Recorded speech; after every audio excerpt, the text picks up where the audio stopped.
asyrafil anbiya wal mursalin sayyidina maulana Muhammad wa alihi wa sahbihi ajma'in. Nasihat ke-24 dari Al-Imam Al-Ghazali rahimahullah, nafa'ana bihulumih. Kerjakan 4 perkara. Adapun 4 perkara yang perlu engkau kerjakan itu ialah: perkara pertama, bahwa hendaklah engkau mengukur pergaulanmu dengan Tuhanmu. Sekira-kira jikalau hambamu, budakmu bergaul kepadamu seperti pergaulanmu dengan Tuhanmu, maka engkau merasa puas hati dengan kelakuan hambamu itu dan engkau tidak merasa marah. Artinya mengukur perhubungan dengan Allah sebagaimana hubungan kita dengan pembantu atau hamba kita. Apabila kita punya budak, punya khadam, yang mana khadam ini 100% kita tanggung. Kita tanggung keperluannya, kebutuhannya, segala-galanya. Apabila si khadam itu dengan kita patuh, menjunjung apa yang kita perintah, menjauhi apa yang kita larang, tentu kita senang dengan khadam itu. Nah, itulah ukurannya kita dengan Allah Subhanahu wa ta'ala. Apabila kita mau menjunjung apa yang diperintah oleh Allah, menjauhi yang dilarang oleh Allah, maka Allah pun akan suka dengan kita. Allah pun akan ridha dengan kita dan tidak akan marah kepada kita. Jadi apa yang engkau tidak suka bagi dirimu daripada perbuatan hambamu yang majazi, maka janganlah engkau melakukannya terhadap Tuhanmu, karena Tuhanmu adalah Tuhanmu yang sebenarnya. Nah, kita kadang suka kalau budak ini menentang apa yang kita suruh, apa yang kita larang. Nah, berarti Tuhan pun demikian dengan kita. Tuhan pun demikian dengan kita. Padahal Tuhan kepada kita adalah memberikan segala-galanya, menghidupkan kita, memberikan seluruh nikmat. Sedangkan kita kepada hamba kita hanya sekedar mencukupi kebutuhan-kebutuhan dasar mereka. Jadi kalau kita marah karena hamba kita ini kada taat dengan kita, semestinya Allah pun demikian, lebih marah kepada kita karena kita kada taat kepadanya. Nah, itu ukuran hubungan kita dengan Allah bisa diukur dengan hubungan hamba khadam kita kepada kita.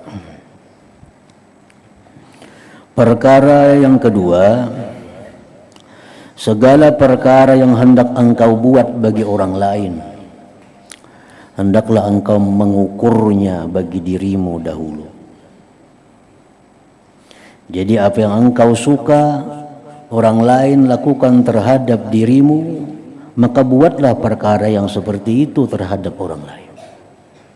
Artinya kita suka kalau orang lain itu menolong kita. Kita benci kalau orang lain itu menyakiti kita. Nah, kita pun dengan orang lain mestinya demikian. Mestinya demikian. Nah, karena manusia itu adalah ummatan wahidah. Manusia itu sama satu dengan yang lainnya. Nah, kalau kita suka ditolong, kita kada suka disakiti, demikian pula kita dengan orang lain. Supaya orang suka ditolong, supaya orang kada benci, jangan disakiti. Karena iman seorang hamba tidak akan sempurna sehingga ia mencintai bagi seluruh manusia apa-apa yang ia mencintai bagi dirinya sendiri.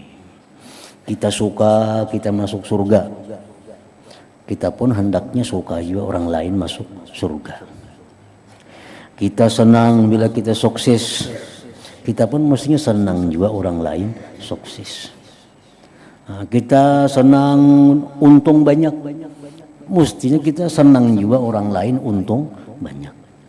Kita kada senang kalau kita rugi, kita pun mestinya kada senang juga kalau orang lain itu rugi. Nah, jadi sebelum berbuat kepada orang lain, pikirkanlah perbuatan orang lain kepada kita terlebih dahulu. Dan termasuk kesempurnaan iman seseorang bahwa dia mencintai bagi manusia apa-apa yang dia cintai untuk dirinya. Bila kita hanya hendak untung orang lain biar rugi, ini sudah kada sempurna iman. Hendak kita hanya selamat orang lain biar mati, itu sudah kada sempurna iman. Hendak kita hanya nang payu berdagang orang lain kada payu, sudah kada sempurna iman. Napa ruginya kita kalau kita payu orang lain payu, ada ruginya. Nah, cuma karena nafsu kita hendak kita hanya nang payu orang lain jangan payu. Itu sudah menunjukkan imannya kurang. Nah, kesempurnaan iman dia menyintai bagi orang lain apa-apa yang dia cinta untuk dirinya itu. Perkara ketiga, apabila engkau belajar satu ilmu atau engkau memutalaahnya, maka seyogianya bahwa ilmu yang engkau pelajari itu akan memperbaiki hatimu dan membersihkan jiwamu. Seperti halnya jikalau engkau mengetahui bahwa umurmu hanya tinggal 1 minggu saja lagi, maka sudah pasti engkau tidak akan sibuk dengan ilmu fikih yang dalam-dalam dan ilmu khilaf antara mazhab dan ilmu usul dan ilmu kalam dan seumpamanya. Karena engkau tahu segala ilmu yang aku sebutkan tadi tidak memberi faidah kepadamu. Untuk orang-orang yang sudah berumur, artinya lain hal pemuda-pemuda, lain hal remaja-remaja, itu disuruh menuntut ilmu seluas-luasnya. Tapi kalau sudah kita berumur digulungkan tua itu 40 itu sudah tua dalam pandangan agama. Orang umur 40 sudah masuk gulungan tua, enggak ada pemuda lagi. Pemuda itu 30 sampai 40. Kalau 40 sudah masuk tuha. Orang-orang yang tuha itu belajar ilmu, mendengarkan ilmu, membahas ilmu yang memperbaiki hati. Karena itulah ilmu yang sesungguhnya berguna menghadap Allah Subhanahu wa ta'ala. Nah, andai kata kita diberitahu umur kita lagi seminggu mati, tentu kita akan meninggalkan ilmu-ilmu yang kada bermanfaat. Umur kita lagi seminggu, kita kada kabar lagi mendengar berita, kita kada baca lagi surat kabar. Kalau tahu umur lagi seminggu, apa yang kita baca? Tentu Al-Quran, tentu ilmu-ilmu yang bermanfaat untuk mati. Kalau kita tahu umur kita lagi seminggu. Nah,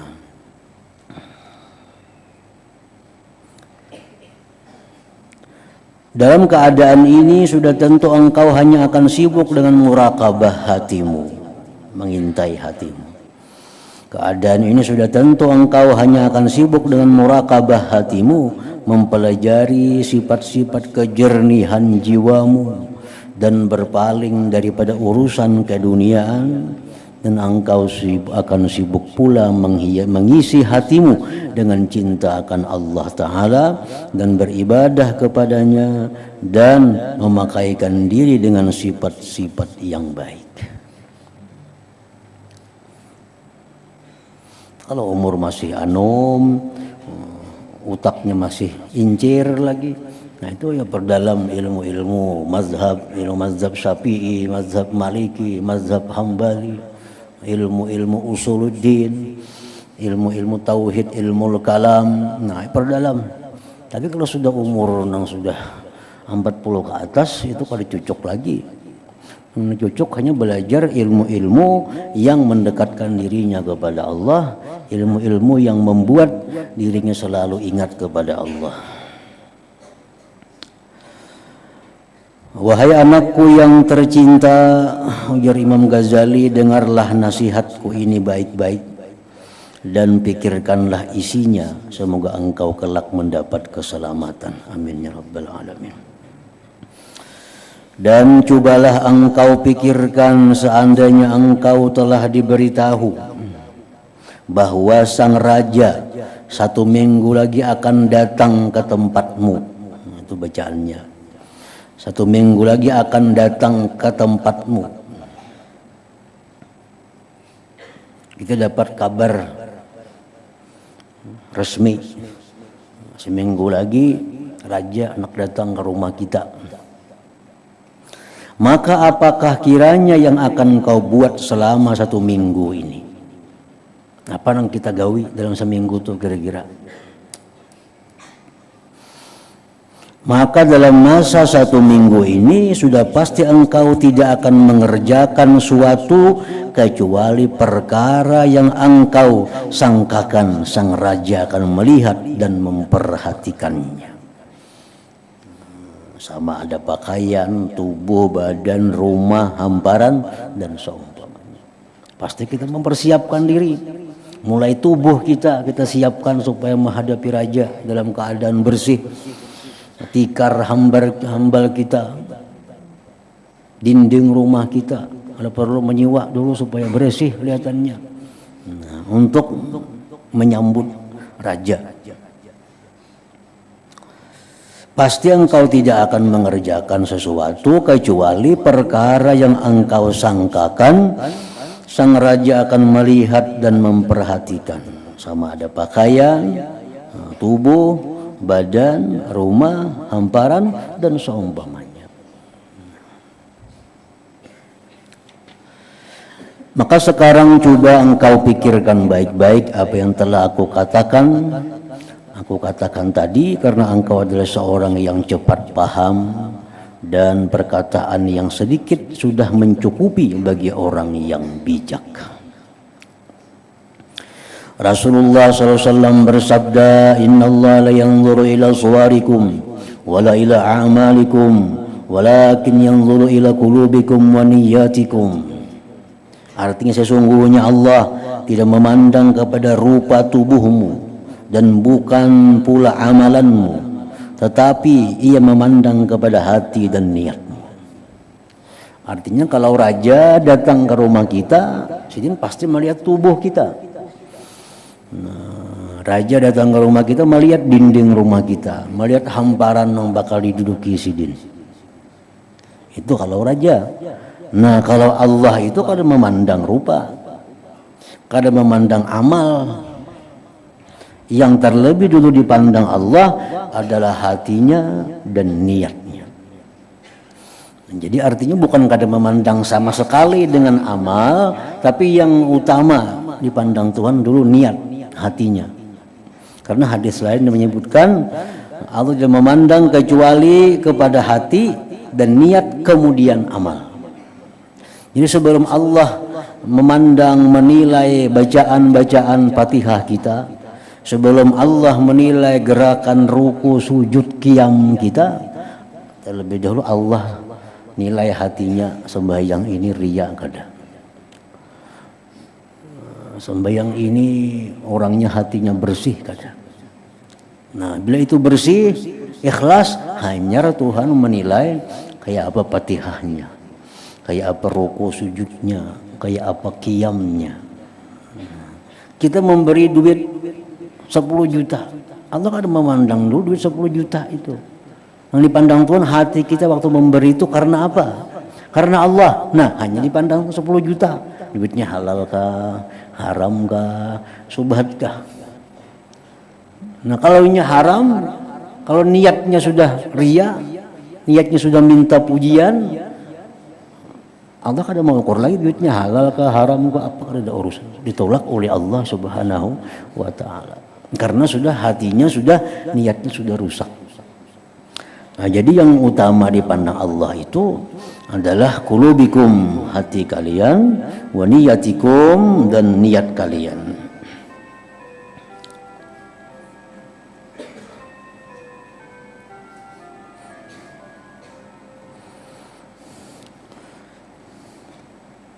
Dan jika engkau mau memperdalami hal-hal yang berkenaan dengan hati, maka hendaklah engkau merujuk kepada kitab Ihya Ulumuddin dan yang lainnya daripada kitab-kitab karanganku. Dalam Ihya Ulumuddin lebih lengkap segala macam sifat-sifat yang terpuji, bagaimana cara memakainya. Disebutkan di sana sifat-sifat kita yang tercela, bagaimana cara membersihkannya. Nah, di situ ada. Ilmu ini, ilmu kebersihan hati, adalah termasuk ilmu yang fardu ain. Kita belajar ikhlas itu fardu ain. Belajar ikhlas itu fardu ain. Jadi wajib tiap-tiap orang muslim belajar ikhlas itu kayak apa. Itu fardu ain.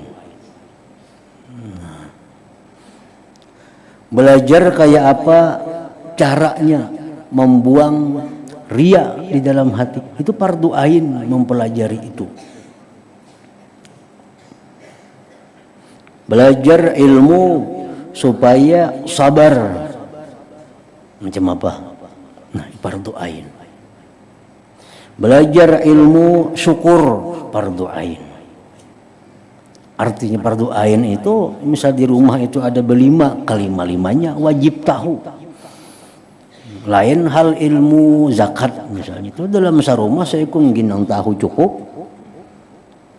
Nah, ilmu apalagi misalnya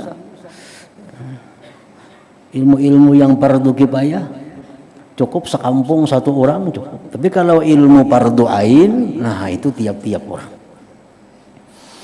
Tiap-tiap orang.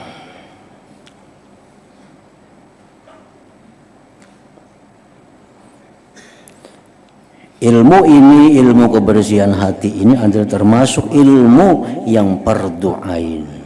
Dan kitab-kitabnya banyak dikarang oleh para ulama, kitabnya banyak dijual di toko-toko.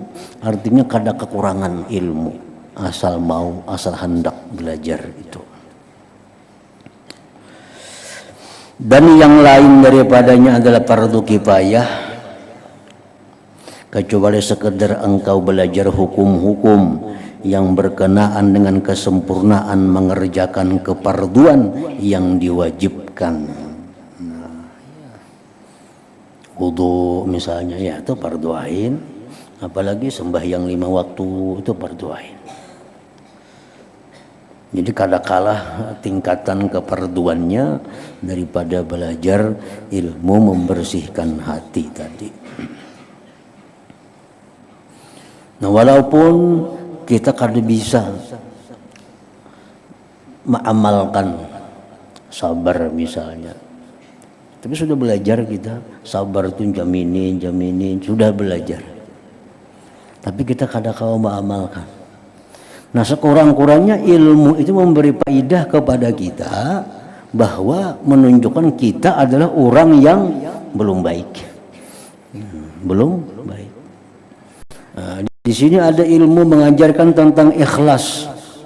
Kita belajar ilmu ikhlas ini, tapi kita belum bisa mempraktikkannya. Ya, minimal kita tahu bahwa kita orang yang belum baik karena belum bisa ikhlas.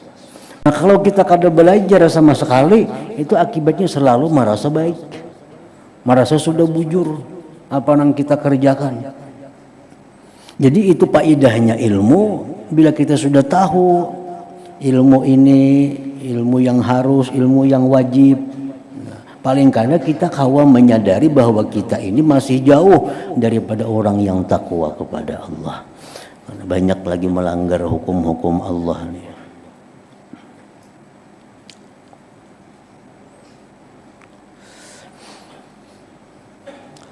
Nah, perkara keempat, bahwa engkau jangan menghimpunkan harta dunia lebih banyak daripada cukup makan setahun.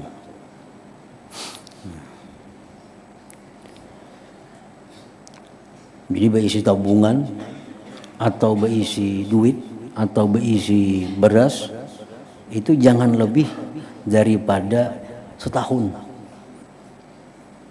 Jangan lebih daripada setahun.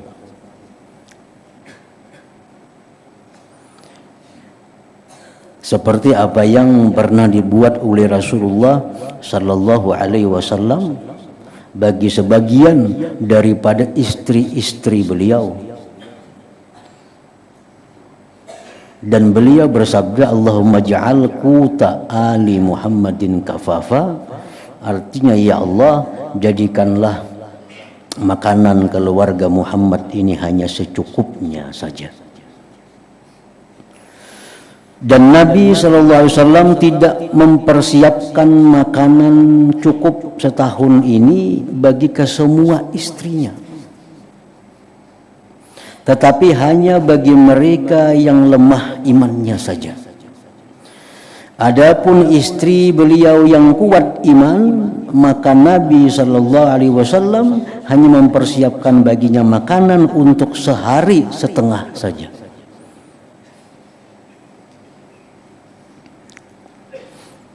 Jadi misalnya kita ada berisi duit, nah umpamanya kita sehari perlu belanja 100.000 untuk serumahan. Memang ini relatif kada sama orang per orang. Ada yang tanggungannya banyak, ada tanggungannya sedikit.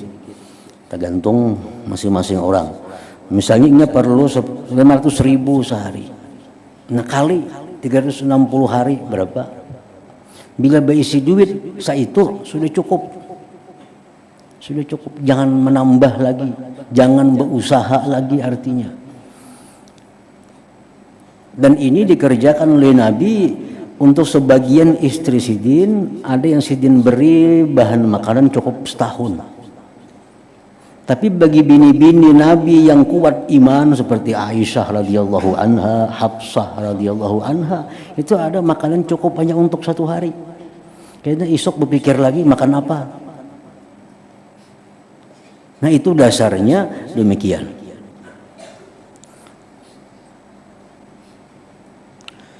Nah oleh sebagian ulama ada perincian-perincian dalam hal ini supaya kita jangan keluar dalam golongan orang-orang zahidin, jangan keluar dalam golongan orang-orang zahid, jangan termasuk orang-orang yang muhibbin lid dunia, yang mencintai dunia.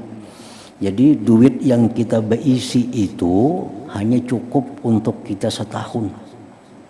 Artinya kalau ada tambahan lagi rezeki hari-hari ini, itu cukup setahun dah kita lanjakan kan habis. Nah, jadi dibolehkan kita berisi duit, menabung duit lebih daripada itu. Artinya kada keluar dari orang-orang zahidin, kada keluar dari orang-orang zahid, orang-orang yang zuhud. Atau kita masih berusaha mencari rezeki, padahal rezeki yang ada ini kalau dimakan setahun lebihan banget sudah cukup. Nah kayak apa caranya supaya kita jangan keluar dari orang-orang yang zuhud itu diniatkan atau diberikan. Nah jadi misalnya kita setahun perlu duit nih, setahun ini misalnya 200 juta, bayar listrik, bayar leading, bayar ini, setahun 200 juta. Nah sekarang kita ada duit 500 juta. 500 juta berarti lebihan daripada setahun untuk biaya hidup kita. Kalau ini duit 500 juta ini kita diamkan, kita ganakan, kita sudah keluar dari golongan orang zahid. Nah, keluar daripada orang-orang yang terkemuka.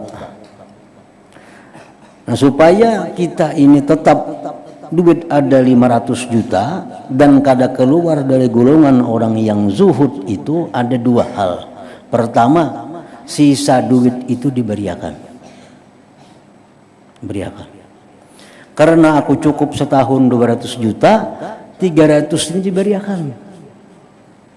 Tasarah kemana memberiakan? Lawan anak boleh, lawan bini boleh, lawan kula boleh, siapapun boleh. Asal jangan lagi milik seorang. Misalnya anak bisa 3, udah unjuk. Nah 100 juta, 100 juta, 100 juta. Jangan bebulikan ini minjam anak pun jangan lagi itu diberiakan bujur. Tasarahnya dipakainya apa, kalau lagi tasarahnya. Jangan diurusi lagi nih. Jangan diurusi. Jangan duit nah 100 orang tinggal 200 juta. Ini cukup setahun untuk biaya hidup kita. Nah, ini sudah masuk orang-orang zahidin.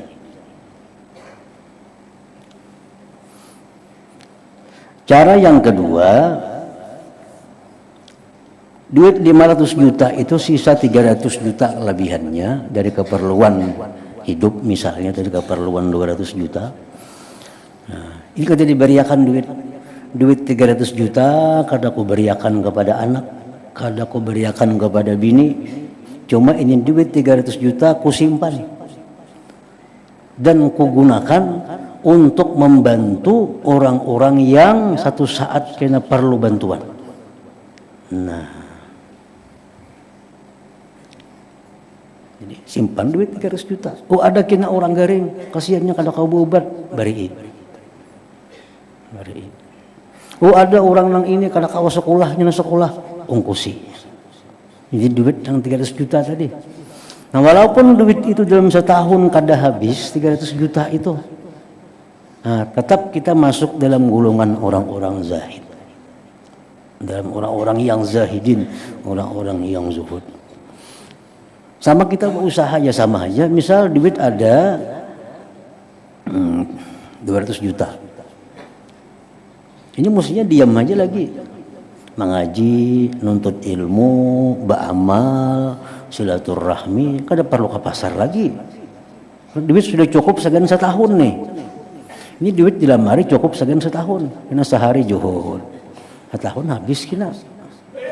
Nah, jadi ini duit 200 juta tetap ada, tapi hendak itu bercari masih. Nah, hendak itu berdagang, hendak berusaha. Nah, supaya kada termasuk orang yang hubbud dunia, hendaknya berdagangnya itu diniatkan bahwa keuntungan dari daganganku ini adalah untuk membantu kaum muslimin dan muslimat, baik diri mereka macam memberi makani atau mengobati, atau untuk mendirikan syiar-syiar Islam. Nah, jadi misal berdagang hari ini kita di pasar dapat untung berapa? Dapat untung 50.000 misalnya. Nah, dipotong ongkos jalan, ongkos ini sekian. Nah, sisanya diniatkan untuk kepentingan Islam. Nah, itu pun juga kita kada termasuk orang yang hubbud dunia.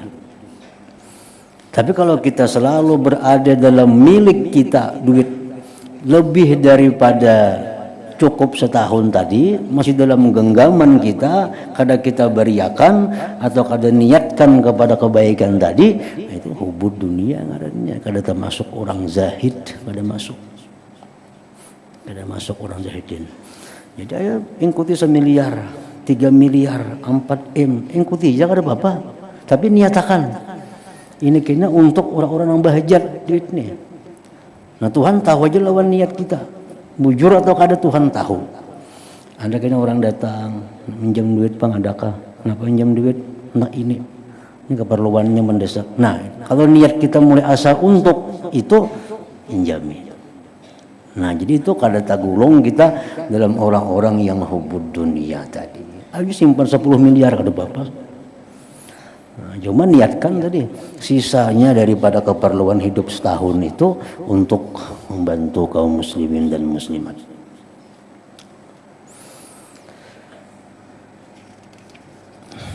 Nah, nasihat ke-25, penutup dan doa. Wahai anakku yang tercinta, sesungguhnya aku telah tuliskan dalam warakah ini apa-apa yang engkau kehendaki. maka sayogia engkau mengamalkan dengan isinya, dan jangan engkau lupa daripada mengingati aku dalam doamu yang baik. Adapun doa yang engkau tanyakan itu, maka carilah lapaznya di dalam kitab-kitab yang sahih, dan bacalah pula doa yang aku tuliskan ini pada sekalian waktumu, khususnya selepas sembahyang. Doa itu ialah, Allahumma inni as'aluka minan ni'mati tamamaha, minal ismati dawamaha, minal rahmati shumulaha, minal afiyati husulaha, minal aishi aragadah, minal umri as'adah, minal ihsani atamma, minal in'ami a'amma, wa minal fadli a'zabah, wa minal lutfi aqrabah. Allahumma kun lana wa la takun alaina. Ya Allah, aku mohon akan engkau daripada nikmat itu yang paling sempurna, dan daripada pemeliharaan itu yang paling kekal, dan daripada rahmat itu yang paling menyeluruh, dan daripada afiat itu yang paling berhasil, dan daripada kehidupan itu yang paling senang, dan daripada umur itu yang paling bahagia, dan daripada ihsanmu itu yang paling sempurna, dan daripada nikmatmu itu yang paling menyeluruh, dan daripada kelebihanmu itu yang paling sedap, dan daripada lemah lembutmu itu yang paling dekat. Ya Allah, jadikan engkau senantiasa pembela kami, bukan penghukum ke atas kami. Allahumma khtim bis sa'adati ajalana wa haqqiq biz ziyadati amalana wakrin bil afiyati guduwana wa asalana waj'al ila rahmatika masirana wa ma'alana wasbub sijala afwika ala dhunubina wa munna alaina bi islahi uyubina waj'al at-taqwa zadana wa fi dinika ijtihadana wa alaika tawakkulana wa i'timadana. Ya Allah, habiskanlah ajal kami dengan kebahagiaan, dan berikanlah kepada kami yang lebih baik daripada apa yang kami harapkan, dan berikanlah pagi dan petang kami dengan keapiatan, dan jadikanlah kesudahan kami dan kemuncak cita-cita kami untuk mendapatkan rahmat-Mu, dan tuangkanlah hujan yang lebat daripada kemaafanmu ke atas dosa-dosa kami, dan senantiasalah Engkau memberi nikmat kepada kami dengan memperbaikan segala keaiban kami, dan jadikanlah takwa itu sebagai bekalan kami, dan jadikan pula kesungguhan kami di dalam memperjuangkan agamamu, dan jadikanlah tawakal dan pegangan kami hanya dengan Engkau. Allahumma tsabbit ala nahjil istiqamah wa a'izna fid dunya min mujibatin nadamati yaumal qiyamah wa khaffif anna thiqalal auzar warzuqna 'aishatal abrar waqfina wasrif anna syarral asrar wa atiq riqabana wa riqaba abaina wa ummahatina wa ikhwanina wa akhawatina minan nar birahmatiki ya aziz ya ghafar ya karim ya sattar ya alim ya jabbar. Ya Allahu ya Allahu ya Allah, birahmatiki ya arhamar rahimin wa ya awwalal awwalin wa ya akhiral akhirin wa ya dzal quwwatil matin wa ya rahimal masakin wa ya arhamar rahimin. La ilaha illa anta subhanaka inni kuntu minaz zalimin. Sallallahu ala sayyidina Muhammadin wa alihi wa sahbihi ajma'in walhamdulillahi rabbil alamin. Ya Allah, tetapkanlah kami berada di atas jalan istiqamah, dan lindungilah kami di dunia ini daripada mengerjakan perkara-perkara yang mengakibatkan penyesalan kami di hari kiamat nanti, dan ringankanlah beban dosa-dosa kami, dan karuniakan kepada kami kehidupan hamba-hambamu yang baik-baik, dan jauhkan daripada kami segala kejahatan orang-orang yang jahat, dan lepaskanlah leher kami dan leher ibu bapa kami dan seluruh saudara kami yang laki-laki dan perempuan daripada belenggu api neraka. Semuanya itu dengan berkat rahmat-Mu wahai Tuhan yang maha mulia dan maha mengampuni dan maha pemurah lagi menutupi keaiban kami. Wahai Tuhan yang maha mengetahui dan maha perkasa, ya Allahu, ya Allahu, ya Allah, dengan rahmat-Mu wahai Tuhan yang lebih pengasih daripada segala yang pengasih. Wahai Tuhan yang dahulu daripada segala yang terdahulu, wahai Tuhan yang kemudian daripada segala yang kemudian, wahai Tuhan yang mempunyai kekuatan yang sangat kukuh, wahai Tuhan yang sangat mengasihi orang-orang miskin, dan Tuhan yang terlebih kasih sayang daripada segala orang yang kasih sayang. Tidak ada Tuhan yang layak disembah selain Engkau, Maha Suci Engkau. Sesungguhnya aku ini termasuk di kalangan orang-orang yang menzalimi dirinya sendiri. Wa sallallahu ala sayyidina Muhammad wa ala alihi wa sahbihi wa sallam, walhamdulillahi rabbil alamin. Jadi doa ini sangat terkenal di kalangan para ulama, dan di antara para ulama umumnya rata-rata mengamalkan doa yang dikarang oleh Imam Al-Ghazali ini. Nah, beliau tadi mewasiatkan kepada muridnya untuk membaca doa ini setiap kali selepas sembahyang 5 waktu. Nah, kalau kawa kita baca setiap kali 5 waktu. Nah, kalaunya kita kada kawa sekali sewaktu. Misal ambil sembahyang apa, ada doa ini kita baca. Kalau almarhum pengasuh pemangkih dulu, beliau sembahyang subuh, pasti doa ini yang dibaca oleh sidin. Nah, jadi setiap subuh doa ini yang dibaca. Ini nyaman sudah doanya, huruf Arabnya berbaris sudah, ditambah lagi ada artinya.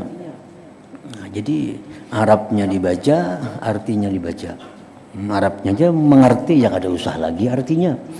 Kalau Arabnya kada paham, nah baca, Arabnya baca, terjemahnya pun baca. Nah, supaya kita lebih menghayati apa yang kita baca kalau kita baca artinya. Nah, jadi Arabnya dibaca, karena arti sambung lagi Arabnya kata tadi, arti akan pulang. Nah, kayaknya baca lagi Arabnya, kayaknya arti akan pulang.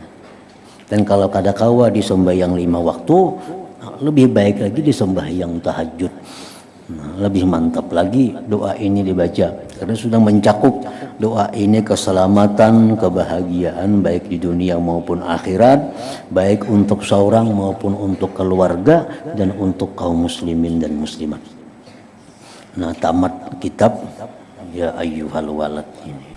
Afdalu dzikri fa'lam annahu la ilaha illallah Muhammadur Rasulullah, la ilaha illallah Muhammadur Rasulullah, la ilaha illallah Muhammadur Rasulullah, la ilaha illallah, la ilaha illallah, la ilaha illallah, la ilaha illallah, la ilaha illallah. Allahu Allah, Allahu Allah, Allahu Allah, Allahu Allah, Allahu Allah, Allahu Allah, Allahu Allah, Allahu Allah, Allahu Allah, Allahu Allah, Allahu Allah, la ilaha illallah Muhammadur Rasulullah, la ilaha illallah Muhammadur Rasulullah, la ilaha illallah Muhammadur Rasulullah, la ilaha illallah. Al-Fatihah. Ar-Rahman Ar-Rahim. Iyyaka na'budu wa iyyaka nasta'in. Shiratal ladzina an'amta 'alaihim. Ya ayyuhar-rajul minhu syafa'atan sallu 'alaihi wa sallimu taslima.